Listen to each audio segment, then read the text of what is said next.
Hi friends, welcome to our channel. నేను మీ NPR.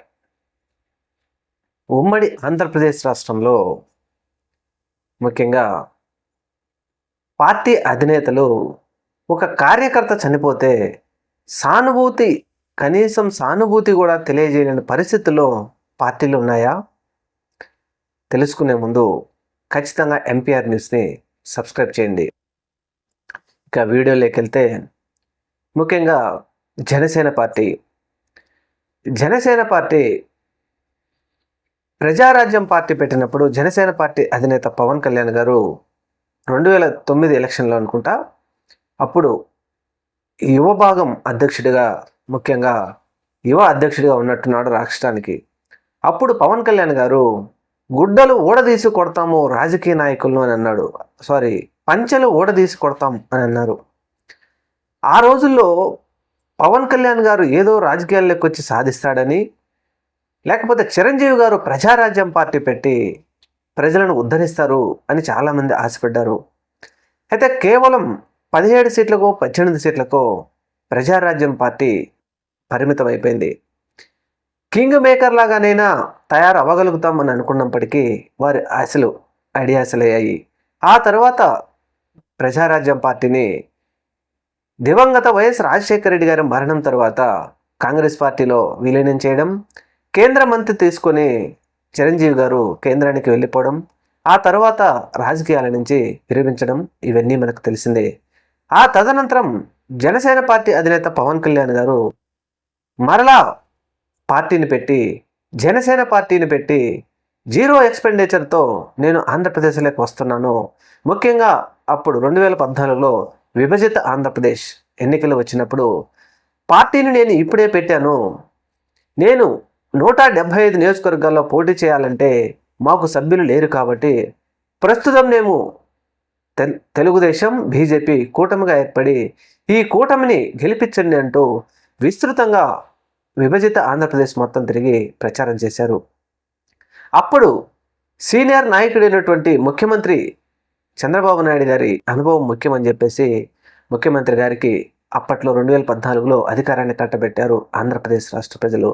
ఆ తదనంతరం 2018-19 మధ్యలో పవన్ కళ్యాణ్ గారు తెలుగుదేశం పార్టీని ధిక్కరించి బయటికి వచ్చి విపరీతంగా మాట్లాడుతూ తెలుగుదేశం పార్టీ నా తల్లిని తిట్టించింది మీడియా ద్వారా అని చెబుతూ, అలాగే ఉత్తరాది రాష్ట్రాల పెత్తనం మన మీద ఏమిటి, హిందీ భాష నేర్చుకోవాలి, రుద్దాలని చూస్తున్నారని విపరీతంగా నానా దుర్భాషలాడారు పవన్ కళ్యాణ్ గారు.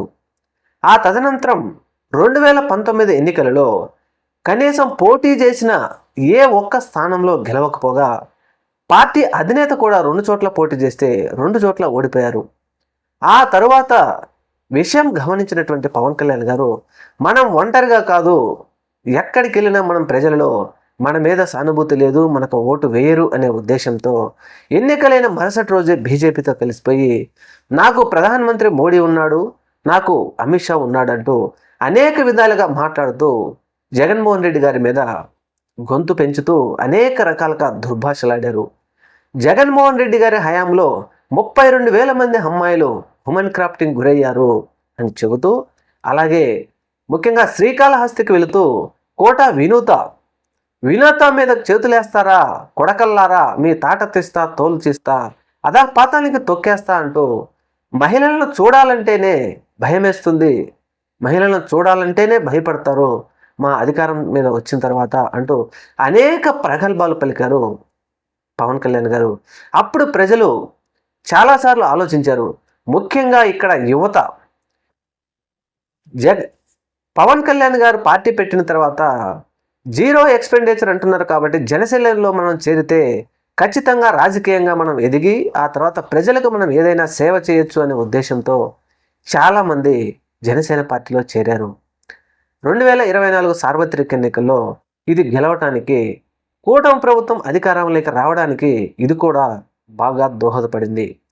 జన సైనికులు కూడా చాలా విస్తృత ప్రయత్నాలు చేశారు.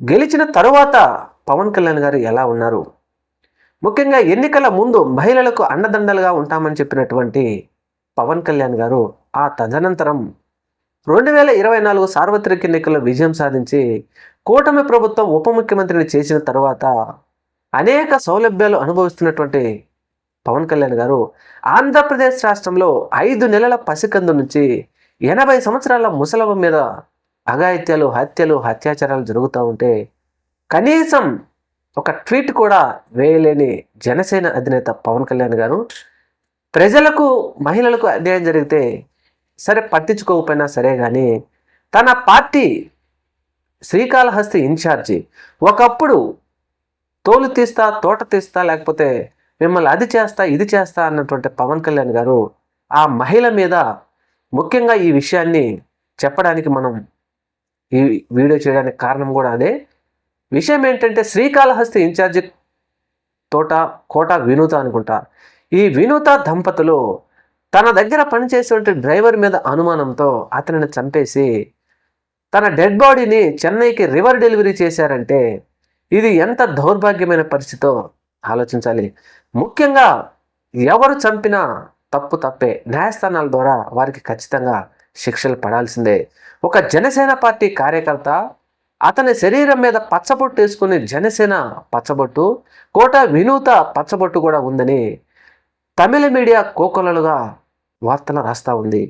మరి అలాంటప్పుడు అక్కడ దొరికిపోయినటువంటి కోట వినూత అలాగే చంద్రబాబు దంపతులు వారిని అరెస్ట్ చేసి జైలుకి పంపించేటప్పుడు కొన్ని సంచలనమైన వ్యాఖ్యలు చేశారు.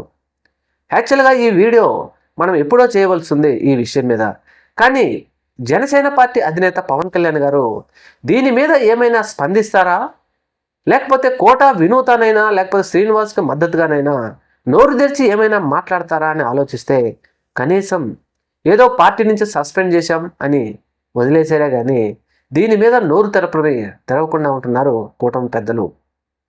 అయితే సంచలనమైన వ్యాఖ్యలు చేసిన కోట వినూత, చంద్రబాబు దంపతులు బొజ్జల సుధీర్ రెడ్డి, శ్రీకాళహస్తి ప్రస్తుత ఎమ్మెల్యే బొజ్జల సుధీర్ రెడ్డి మేము ఈ స్థితికి రావడానికి కారణం అని చెప్పేసి వాళ్ళు సంచలనమైన ఆరోపణలు చేశారు. ఈ ఆరోపణలు చేస్తూ మమ్మల్ని ఈ విధంగా చేశాడు అని చెప్పేసి మేము మార్చిలోనే పవన్ కళ్యాణ్ గారు దృష్టికి తీసుకెళ్ళాం. ఇది ఇక్కడ ఖచ్చితంగా గమనించాలి. మేము పవన్ కళ్యాణ్ గారి దృష్టికి తీసుకెళ్ళాం, కానీ పవన్ కళ్యాణ్ గారు మమ్మల్ని పట్టించుకోలేదు అని చెప్పి వారు సంచలనమైన ఆరోపణలు చేశారు. అక్కడ వారు చెబుతున్నది ఏంటి అంటే బొజ్జల సుధీర్ రెడ్డి గారు 2024 సార్వత్రిక ఎన్నికల్లో ఖచ్చితంగా కోట వినూతకి జనసేన పార్టీ తరఫున సీటు వస్తుంది అని చెప్పి ఆలోచన చేసి జనసేన పార్టీలోని వేరే నాయకుడి ద్వారా అక్కడ వారిని తప్పించి తెలుగుదేశం పార్టీ టికెట్ తెచ్చుకోవడంలో సక్సెస్ అయ్యి వీరిద్దరి మధ్య రాయబారం కలిపి 5 కోట్ల రూపాయలకు పంచాయతీ ఇచ్చేటట్టుగా, అంటే ఖర్చుకు సంబంధించి డబ్బులు ఇచ్చేటట్టుగా ఒక ఒప్పందం కుదిరి ఆ తర్వాత కోట వినూత, చంద్రబాబు దంపతులు కూడా బొజ్జల సుధీర్ రెడ్డి గారి విజయానికి వారు ప్రయత్నం చేశారు. అయితే ఎన్నికలలో విజయం సాధించిన తర్వాత బొజ్జల సుధీర్ రెడ్డి అసలు వారిని పట్టించుకోకుండా వదిలేసి ఎన్నికలకు ముందు చెప్పినటువంటి 5 కోట్ల రూపాయలు కూడా ఇవ్వలేదు అనే ఉద్దేశంతో అనేక విధాలుగా ఇబ్బందులు పడుతున్నటువంటి వీరు బొజ్జల సుధీర్ రెడ్డి చేస్తున్నటువంటి అక్రమాలన్నీ అధిష్టానం దృష్టికి తీసుకెళ్తున్నారని ఆక్రోశంతో, అలాగే రాబోయే రోజుల్లో కోట వినూత ద్వారా శ్రీకాళహస్తిలో మనకు పోటీ వస్తుంది, జనసేన పార్టీ మనల్ని ఎప్పుడైనా సీటు తెలుగుదేశం పార్టీని త్యాగం చేయమని అడుగుతుంది, అందువలన వీరిని ఎలాగైనా తప్పించాలి అనే ఒక దురుద్దేశంతో ఈ పనంతా చేశారు అనే ఉద్దేశంతో సంచలనమైన ఆరోపణలు చేశారు. ఇక్కడ ముఖ్యంగా మనం కోట వినూత దంపతుల వారు ప్రస్థానం కూడా ఒకసారి చర్చించుకోవాలి. కోట వినూత దంపతులు విదేశాలలో ఉద్యోగాలు చేస్తూ కోట్ల రూపాయలు సంపాదిస్తూ జనసేన అధినేత పవన్ కళ్యాణ్ గారు ఇచ్చిన పిలుపుతో రాజకీయాల్లోకి వచ్చారు. రాజకీయాల్లోకి వచ్చి వారు ప్రజలకు సేవ చేయలేకపోగా అలాగే వారి రాజకీయ భవిష్యత్తును కూడా నాశనం చేసుకున్నారు.